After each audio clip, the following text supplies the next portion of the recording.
Peace, peace, peace, and greetings. All I can hear in my head is diamond in the back, sun rooftop, begin the scene with the gangster lean. Ooh, ooh. So again, we're on a little bit of a slope.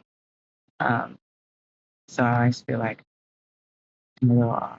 Anyway, and not holding others' fears, we are also looking to hold calm and hold peace and hold joy and hold excitement.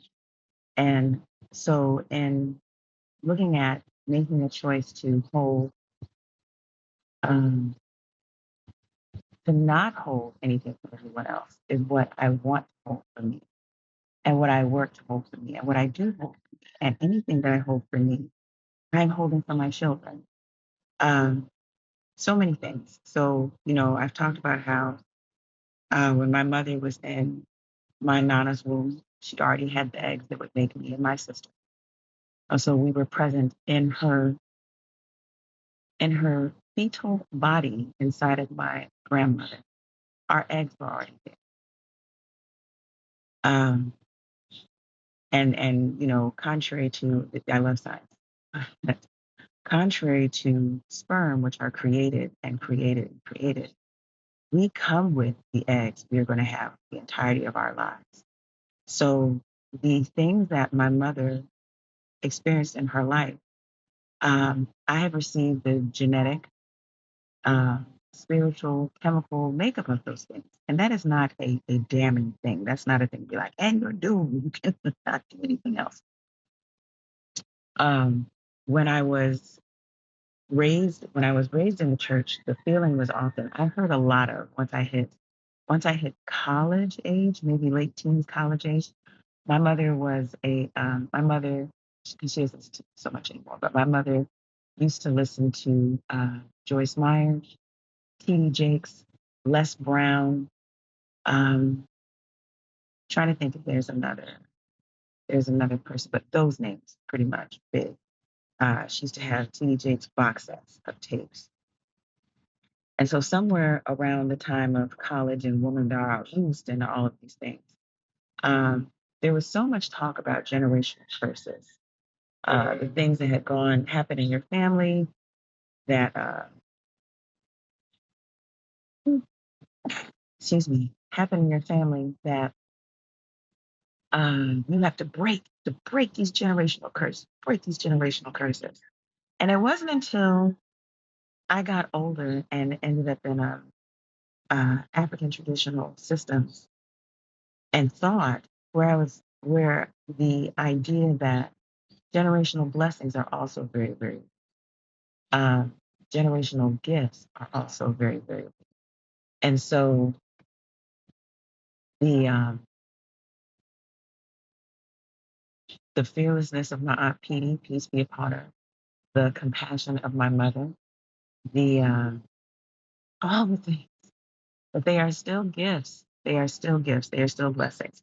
And so, in not carrying other people's fear, we can also carry others and we can give our fear. I mean, excuse me, we can also carry others' peace and calm, and we can give our calm to others as well. So there are generational blessings. There's the phrase and knowledge that when I heal myself, I heal my ancestors. And not only do I heal myself and heal my ancestors, I heal myself and I heal my descendants. I heal my children and I heal their children and their children. So every choice that I make to move forward in calm, in peace, in regulation, any choice I make to embody that balance is a choice that I make to pass that on. Is a choice I make to hand that on. I talked yesterday about how, and I just referenced it, talking about my mother, about how interconnected we are to our children. Uh,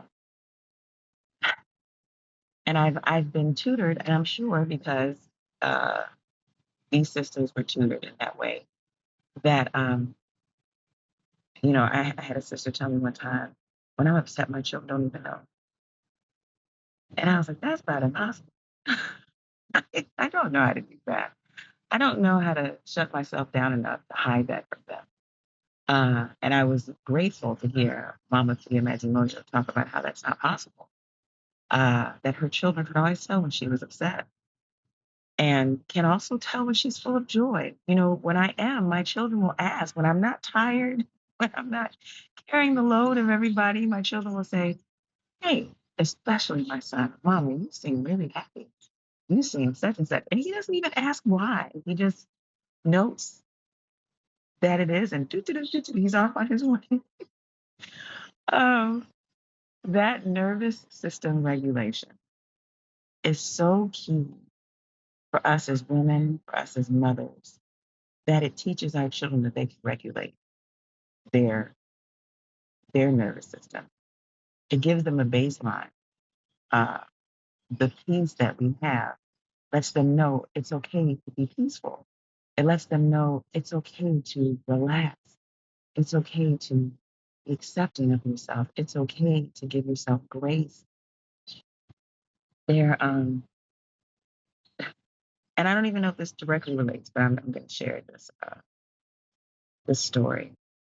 And every child is unique, and every family has to operate in the best way that they can. And some children may take some of this and run with it. It's not the best direction. However, my children, for the most part, are so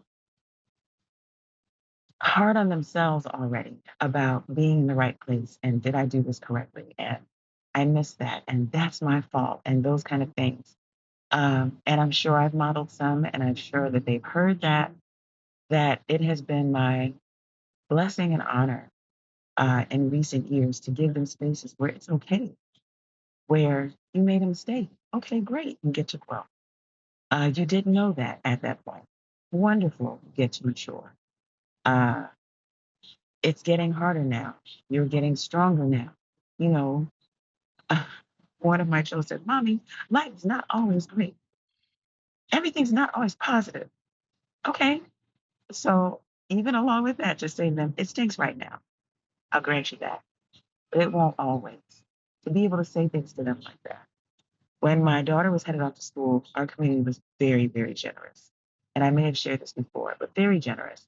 And she had her wish list and all the things that she wanted to get in the way of uh, clothes and supplies, and all of those things. And one of her things on her wish list was a camera.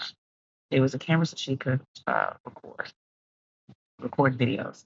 And since she was very little, she has been orchestrating plays and directing things in the homeschool co-op, in the shule, in the house. You be over here. Let's do this over here, and all those things. And so she's made videos. I've spoken about them before. Um, she has. She's a storyteller, and so she's written stories. So she headed off to school, and she is studying. She has a concentration in film. And so one of the things she wanted to do as she was heading off was to throw some of that money that she was blessed with from family and community at getting a camera and a mic. And it wasn't even a very expensive camera. My father is a photographer and he has bought expensive cameras, like expensive cameras. Um, it wasn't anything in that range. But I was thinking, you're gonna need this money, you're gonna have books, what if you should, you know, all these things.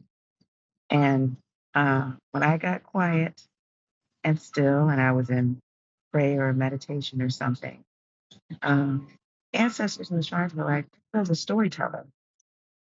You have to let her tell her stories. Let her have the camera. It was so plain. It was so clear.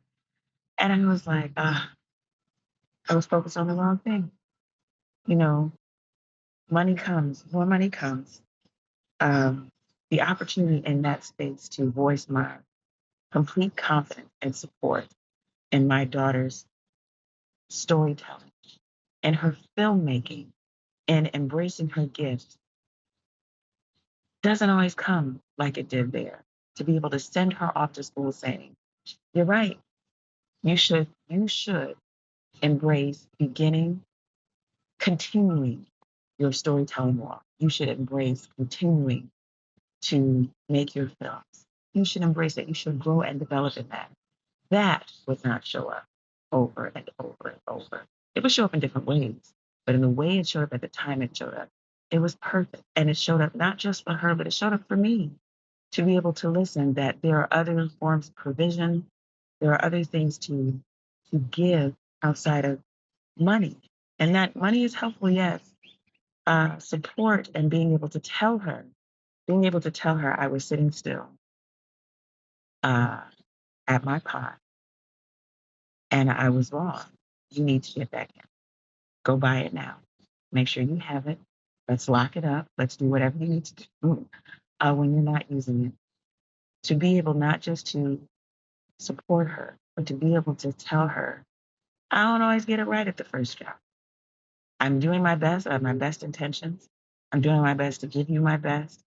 And I'm learning too, and things are being revealed to me as well.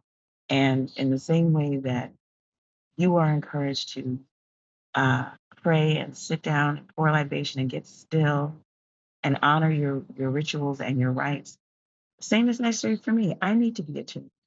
I need to be calibrated. So that was awesome sauce. It was awesome sauce. And even in when she's talking to me from school, being able to this doesn't mean that the children aren't corrected. It doesn't mean that there aren't spaces where it's like, you really need to think about this, or that was the right choice. Let's do this differently, or just an out and out, no, we're not going to do that.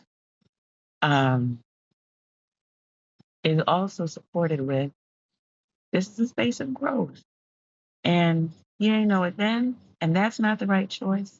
But there are better choices, and what those will do for you. And even to share that what making better choices has done for me in particular spaces, also leaving space for them to chart their path. There is a big blessing in passing on the call and passing on the joy and holding that peace and holding that space for them and showing them that they can hold that space for themselves. They can hold that same space for those they love, care about. Um, it's a good thing. So today is all twinkles, rainbows, and butterflies. But it's not just breaking it's not just breaking uh unhealthy patterns of behavior. It is building up deliciously joyful patterns of behavior. It is passing on authenticity. It is passing on embodiment. It is all of those things. And we get to do that. We get to do that as parents, as uh mentors, as aunties and uncles, and all the things as elders. We are blessed with the chance to affirm those who come behind. And it's such an awesome responsibility, such a great blessing. So I encourage you to do that too. Putting down those things, that are not for you, and taking up those things that will carry you and those you love forward. Yeah, you get to heal in both directions. You get to heal all who came before and all who went in front of you and all who are coming behind you. What a gift. So anyway, hopefully this mic is being kind of today, because I've noticed the birds, the frogs, the wind. Can you all hear the trucks? All of those things. Sometimes show up on these videos. That's a very happy morning. But this is Reverend Akomfo Walimu Yogi, Sister Mama Adia, saying, pass on the joy. Can you hear James Brown in your head? Pass the peace.